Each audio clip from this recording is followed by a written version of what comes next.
जय माता दी। माता रानी आप सभी के परिवारजनों की रक्षा करें। आज सुनिए दुर्गा सरस्वती पाठ की दूसरे और तीसरे अध्याय को। उम्मीद है आज आपने हमारे चैनल पर नवरात्रि के दूसरे दिन पूजे जाने वाली माँ ब्रह्मचारिणी की पूजा और कथा देखी होगी। नहीं देखी है तो प्लीज जरूर देखिएगा। श्री दुर्गा सरस्वती दूसरा अध्याय। देवताओं के तेज से देवी का प्रादुर्भाव और महिषासुर की सेना का वध। महर्षि वेदा बोले, प्राचीन काल में देवताओं और असुरों में पूरे 100 वर्षों तक घोर युद्ध हुआ था। उसमें असुरों का स्वामी महिषासुर था और देवराज इंद्र देवताओं के नायक थे। इस युद्ध में देवताओं की सेना परास्त हो गई थी और इस प्रकार संपूर्ण देवताओं को जीत कर महिषासुर इंद्र बन बैठा था। युद्ध के पश्चात हारे हुए देवता प्रजापति सिरज ब्रह्मा जी को साथ लेकर उस स्थान पर पहुंचे जहां पर भी भगवान शंकर विराजमान थे। देवताओं ने अपनी हार का सारा वृत्तांत भगवान श्री विष्णु और शंकर जी से कह सुनाया।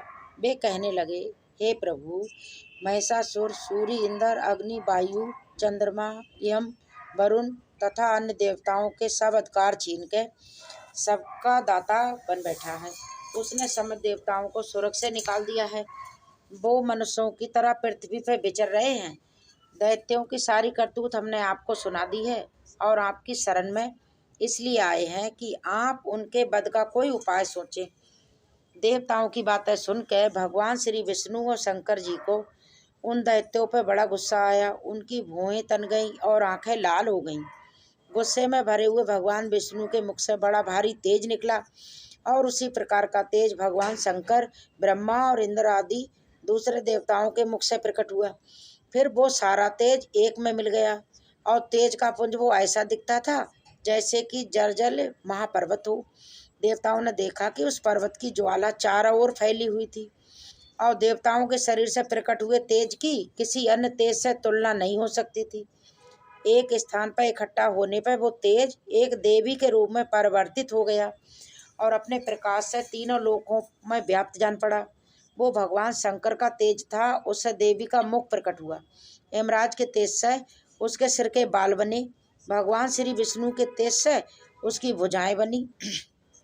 चंद्रमा के तेज से दोनों स्तन और इंद्र के तेज से जंघा और पिंडली तथा पृथ्वी के तेज से नितंब भाग बना। ब्रह्मा जी के तेज से दोनों चरण और सूर्य के तेज से उनकी अंगुलियां पैदा हुई और पशुओं के तेज से हाथों की अंगुलियां और कुबेर के तेज से नासिका बनी। प्रजापति के तेज से उसके दांत और अग्नि के तेज से उसके नेत्र बने। संध्या के तेज से उसकी भुएं और वायु की तेज से उसके कान प्रकट हुए थे। इस प्रकार उस देवी का प्रादुर्भाव हुआ था। महिषासुर से पराजित देवता उस देवी को देखकर अत्यंत प्रसन्न हुए। भगवान शंकर ने अपने त्रिशूल में से एक त्रिशूल निकाल कर उस देवी को दिया और भगवान विष्णु ने अपने चक्र में से एक चक्कर निकाल कर उस देवी को दिया। वरुण ने देवी को शंख भेंट किया। अग्नि ने उसे शक्ति दी। वायु ने उसे धनुष और बाण दिए। सहस्त्र नेत्र वाले श्री देवराज इंद्र ने उसे अपने वज्र से उत्पन्न करके एक वज्र दिया और ऐरावत हाथी का एक घंटा उतार कर देवी को भेंट किया। यमराज ने उसे काल दंड में से एक दंड दिया। वरुण ने उसे पास दिया। प्रजापति ने स्फटिक की माला दी और ब्रह्मा जी ने उसे कमंडल दिया। सूर्य ने देवी के समस्त रोमों में अपनी किरणों का तेज भर दिया। काल ने उसे चमकती हुई धार और तलवार दी तथा उज्ज्वल हार और दिव्य वस्त्र उसे भेंट किए और इनके साथ ही उसने दिव्य चूड़ामणि दी, कुंडल, कंकन, उग्र, बाहों के लिए बाजूबंद, चरणों के लिए निपुल, गले के लिए सुंदर हसली और अंगुलियों के लिए रत्नों की बनी हुई अंगूठियां उसे दी। विश्वकर्मा ने उसे फरसा दिया और उसके साथ ही कई प्रकार के अस्त्र और अविधि कवच दिए और इसके अलावा उसने कभी न कुमलाने वाले सुंदर कमलों की मालाएं भेंट की। समुद्र ने सुंदर कमल का फूल भेंट किया। हिमालय ने सवारी के लिए सिंह और तरह तरह के रत्न देवी को भेंट किए। यक्षराज कुबेर ने मधु से भरा हुआ पात्र और शेषनाग ने उन्हें बहुमूल्य मणियों से विभूषित नाग हार भेंट किया। इसी तरह दूसरे देवी देवताओं ने भी उसे आभूषण और अस्त्र देकर उसका सम्मान किया। इसके पश्चात देवी ने उच्च सुर से गर्जना की। उसके भयंकर नाद से आकाश गूंज उठा। देवी के वो उच्च सुर से सीनाद समा नहीं सका। आकाश उसके सामने छोटा प्रतीत होने लगा। उससे बड़े जोर की प्रतिध्वनि हुई, जिससे समस्त विश्व में हलचल मच गई और समुद्र कांप उठे, पृथ्वी डोलने लगी और सबके सब पर्वत हिलने लगे। देवताओं ने उस समय प्रसन्न होकर शिववाहिनी जगतमयी देवी से कहा, देवी तुम्हारी जय हो। इसके साथ ही महर्षियों ने भक्ति भाव से बेनम्र होकर उनकी स्तुति की। संपूर्ण त्रिलोकी को शोक मगन देख के दैत्यगण अपनी सेनाओं को साथ लेकर और हथियार आदि सजा के उठ खड़े हुए। महिषासुर के क्रोध की तो कोई सीमा ही नहीं थी। उसने क्रोध में भर के कहा, ये सब क्या उत्पात है। फिर वो अपनी सेना के साथ उस ओर दौड़ा जिस ओर से वो भयंकर नाद का शब्द सुनाई दिया था, और आगे पहुंचकर जब उसने देवी को देखा, जो कि अपनी प्रभा से तीनों लोकों को प्रकाशित कर रही थी। उसके चरणों से बाहर से पृथ्वी दबी जा रही थी, माथे के मुकुट से आकाश में एक रेखा सी खींच रही थी, और उसके धनुष की टंकार से सभी लोग शुद्ध हो रहे थे। देवी अपनी सहस्त्रों भुजाओं को संपूर्ण दिशाओं में फैलाए खड़ी थी। इसके पश्चात उनका दैत्यों के साथ युद्ध छिड़ गया और कई प्रकार के अस्त्र शस्त्रों की सब दिशाएं उद्भासित होने लगी। महिषासुर की सेना के सेनापति चिक्षुक नाम एक महान असुर था। वे आगे बढ़कर देवी के साथ युद्ध करने लगा और दूसरे दैत्यों की चतुरंगनी सेना साथ लेकर चामर भी लड़ने लगा। 60,000 महारथियों को साथ लेकर उदक नाव आकर युद्ध करने लगा, और महाहनु नामक असुर 1 करोड़ रथियों को साथ लेकर असीलोमा नामक 5 करोड़ सैनिकों को लेकर साथ युद्ध करने लगा। बास्कल नाम असुर 60 लाख असुरों के साथ युद्ध में आ डटा। बिडाल नाम असुर 1 करोड़ रथियों सहित लड़ने को तैयार था। इन सब के अलावा और भी हजारों असुर हाथी और घोड़ा साथ लेकर लड़ने लगे, और इन सब के पश्चात महिषासुर करोड़ों रतन हाथी और घोड़ों सहित वहां आके देवी के साथ लड़ने लगा। सभी असुर तोमर, बिंदीपाल, शक्ति, मूसल, खटको फटको पट्टियों के साथ रणभूमि में देवी के साथ युद्ध करने लगे। कई शक्तियां फेंकने लगे तो कोई अन्य शस्त्र आदि। इसके पश्चात सबके सब दैत्य अपनी अपनी तलवारें हाथों में लेकर देवी की ओर दौड़े और उसे मार डालने का उद्योग करने लगे, मगर देवी ने क्रोध में भरकर खेल ही खेल में उन सब के अस्त्र शस्त्रों को काट डाला। इसके पश्चात ऋषि और देवताओं ने स्तुति प्रारंभ कर दी, और वो देवी स्तुति से प्रसन्न होकर असुरों के शरीर पर अस्त्र शस्त्रों की वर्षा करने लगी। देवी का वाहन भी क्रोध में भरकर दैत्य सेना में इस प्रकार विचरने लगा जैसे कि वन में दावानल फैल रहा हो। युद्ध करती हुई देवी ने क्रोध में भरकर जितने श्वासों को छोड़ा, वे तुरंत ही सैकड़ों हजारों गणों के रूप में परिवर्तित हो गए। भर से हिंदीपाल, खटक इत्यादि अस्त्रों के साथ दैत्यों से युद्ध करने लगे। देवी की शक्ति से बड़े वे गण दैत्यों का नाश करते हुए ढोल, शंख और मृदंग आदि बजा रहे थे। फिर देवी ने त्रिशूल, गदा, शक्ति, खटक इत्यादि से सहस्त्र असुरों को मार डाला। कितनों को घंटे की भयंकर आवाज से ही इमलोक पहुंचा दिया। कितने असुरों को उसने पास में बांध कर पृथ्वी पर धर घसीटा। कितनों को अपनी तलवार से टुकड़े टुकड़े कर दिए, और कितनों को गदा की चोट से धरती पर सुला दिया। कई दैत्य मूसल की मार से घायल होकर रत बमन करने लगे, और कई सूल से छाती फट जाने के कारण पृथ्वी पर लौट गए, और कितनों की तो बाण वर्षा से कमर ही टूट गई। देवताओं को पीड़ा देने वाले दैत्य कट कट के मरने लगे। कितनों की बाहें अलग हो गई, कितनों की गिरीबाहें कट गईं, कितनों के सर कट के दूर भूमि पर लुढ़क गए, कितनों के सर बीच में से कट गए, और कितनों की जंघाएं कट गईं और वे पृथ्वी पर गिर पड़े। कितने ही सिरों और पैरों के कटने पर भी भूमि से उठ खड़े हुए और शस्त्र हाथ में लेकर देवी से लड़ने लगे, और कई दैत्यगण भूमि में बाजों की धुनी के साथ नाच रहे थे। कई असुर जिनके सर कट चुके थे, बिना सर के ही धर्म हाथ में लेके लड़ रहे थे। ठहरो ठहरो कहते हुए देवी को युद्ध के लिए ललकार रहे थे। जहाँ पर ये घोर संग्राम हुआ था, वहाँ की भूमि रथ, हाथी, घोड़े और असुरों की लाशों से भर गई थी, और असुर सेना के बीच में रक्तपात होने से रुद्र की नदियां बह रही थी। इस तरह देवी ने असुरों की विशाल सेना को क्षण भर में ही इस तरह से नष्ट कर डाला जैसे तृणकाष्ठ के बड़े समूह को अग्नि नष्ट कर देती है। और देवी का सेव ही गर्दन के बालों को हिलाता हुआ बड़ा शब्द करता हुआ असुरों के शरीर से मानो उनके प्राणों को ढूंढ रहा हो।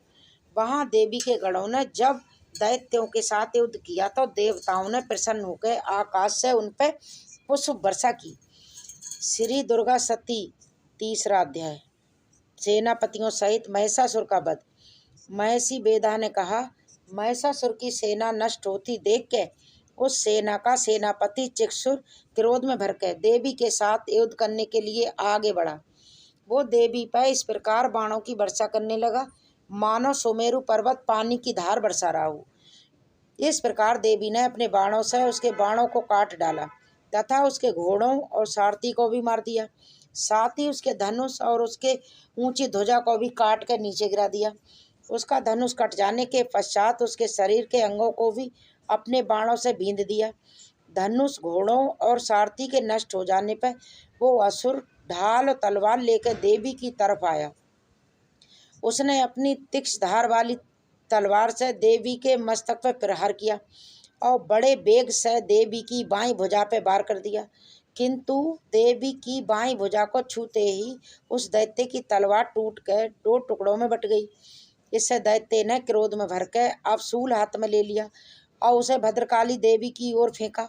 देवी की ओर आता हुआ वो शूल आकाश से गिरते हुए सूर्य के समान प्रज्वलित हो उठा। उस शूल को अपनी ओर आते हुए देख के देवी ने भी शूल छोड़ा और महाअसुर के शूल के 100 टुकड़े कर डाले। साथ ही महाअसुर के प्राण भी हल लिए। चिक्षुल के मरने पर देवताओं को दुख देने वाला चामर नाम दैत्य हाथी पर सवार होकर देवी से लड़ने के लिए आया और उसने आने के साथ ही शक्ति से प्रहार कर दिया, किंतु देवी ने अपनी हुंकार मात्र से ही उसको तोड़कर पृथ्वी पर डाल दिया। शक्ति को टूटा हुआ देख के दैत्य ने क्रोध से लाल होकर शूल चलाया, किंतु देवी ने उसे भी काट डाला। इतने में देवी का सिंह उछल कर हाथी के मस्तक पर सवार हो गया और दैत्य के साथ बहुत ही युद्ध करने लगा। फिर वे दोनों लड़ते हुए हाथी पर से नीचे धरती पर आग गिर गए और बड़े क्रोध से लड़ने लगे। फिर सिंह जोर से दहाड़ा आकाश की ओर उछला और जब पृथ्वी की ओर आया तो अपने पंजे से चामर का सिर धड़ से अलग कर दिया। क्रोध में भरी हुई देवी ने शिला और वृक्ष आदि की चोटों से उदक को भी मार दिया। कराल को दांतों, मुक्कों, थप्पड़ों से चूर कर डाला। क्रोध हुई देवी ने गदा के प्रहार से उद्धत दैत्य को मार गिराया। बिंदीपाल से वास्कल को बाणों से अंधक को मौत के घाट उतार दिया। 3 नेत्रों वाले परमेश्वरी ने तिरछूल से उग्रासी, उग्रवीर और माँ हनु नामक राक्षसों को मार गिराया। उसने अपनी तलवार से बिडाल नामक दैत्य का सर काट डाला तथा अपने बाणों से दुर्धर और दुर्मुख राक्षसों को इमलोक पहुंचा दिया। इस प्रकार जब महिषासुर ने देखा कि देवी ने मेरी सेना को नष्ट कर दिया है तो वो भैंसे का रूप धारण कर देवी के गणों को दुख देने लगा। उन गणों में कितनों को उसने मुख के प्रहार से, कितनों को खुरों से, कितनों को पूंछ से, कितनों को सींगों से और बहुतों को दौड़ने के बेग से, अनेकों को सिर नांद से, कितनों को चक्कर देकर और कितनों को श्वास वायु की झोंकों से पृथ्वी पर गिरा दिया। वो दैत्य इस प्रकार गणों की सेना को गिरा देवी के सिंह को मारने के लिए दौड़ा। इस पर देवी को बड़ा क्रोध आया। उधर दैत्य भी क्रोध में भरकर धरती को खुरों से खोदने लगा तथा सींगों से पर्वतों को उखाड़ उखाड़ कर धरती पर फेंकने लगा और मुख से शब्द भी करने लगा। महिषासुर के बेग से उस पर आघात कर दिया। देवी के पैर से दबने पर भी वो दैत्य अपने दूसरे रूप से अपने मुख से बाहर होने लगा। अभी वो दैत्य आधा ही बाहर निकला था कि देवी ने अपने प्रभाव से उसे उसी क्षण रोक दिया। तब वो आधा निकला हुआ दैत्य युद्ध करने लगा तो देवी ने अपनी तलवार से उसका सिर काट डाला।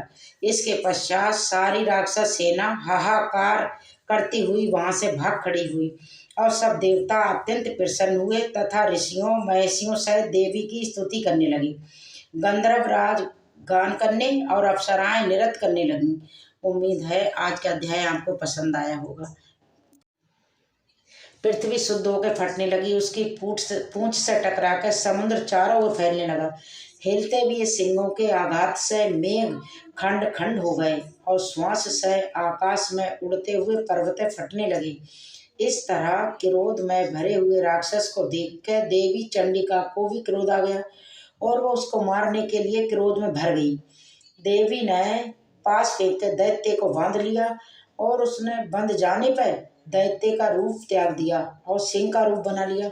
और जैसे ही देवी उसको सिर काटने के लिए तैयार हुई, फिर उसने पुरुष का रूप बना लिया जो कि हाथ में तलवार लिए हुए था। तब देवी ने तुरंत ही अपने बाणों के साथ उस पुरुष को उसकी तलवार और ढाल सहित बींध डाला। इसके पश्चात तो वो अब हाथी के रूप में दिखाई देने लगा और अपनी लंबी सूंड से देवी के सींग को खींचने लगा और गरजने लगा। देवी ने अपनी तलवार से उसकी सूंड भी काट डाली। तब उस राक्षस ने एक बार फिर से भैंसे का रूप धारण कर लिया और पहले की तरह चराचर जीवों सहित समस्त त्रिलोकी को व्याकुल कर दिया। इसके पश्चात क्रोध में भरी हुई देवी बारंबार उत्तम मधु का पान करने लगी और लाल लाल नेत्र करके हंसने लगी। उधर बलवीर तथा मद से क्रोध हुआ दैत्य भी गरजने लगा, अपने सींगों से देवी पर पर्वतों को फेंकने लगा। देवी अपने बाणों से उसके फेंके हुए पर्वतों को चूर्ण करते हुए बोली, ओ मूढ़, जब तक मैं मधुपान कर रही हूँ तब तक तू गरज ले और इसके पश्चात मेरे हाथों तेरी मृत्यु हो जाने पर देवता गरजेंगे। महसा मेधा ने कहा। ऐसा कहकर देवी उछल कर उस दैत्य पर जा चढ़ी और उसको अपने पैर से दबा के सूल से उसके गले को रौंद डाला। वो दैत्य इस प्रकार सेना को गिरा देवी के मारने के लिए दौड़ा। इस पर देवी को बड़ा क्रोध आया। उधर दैत्य भी क्रोध में भरकर धरती को खुरों से खोदने लगा तथा सींगों से पर्वतों को उखाड़ उखाड़ कर धरती पर फेंकने लगा और मुख से शब्द भी करने लगा। महिषासुर के वेग से चक्कर देने के कारण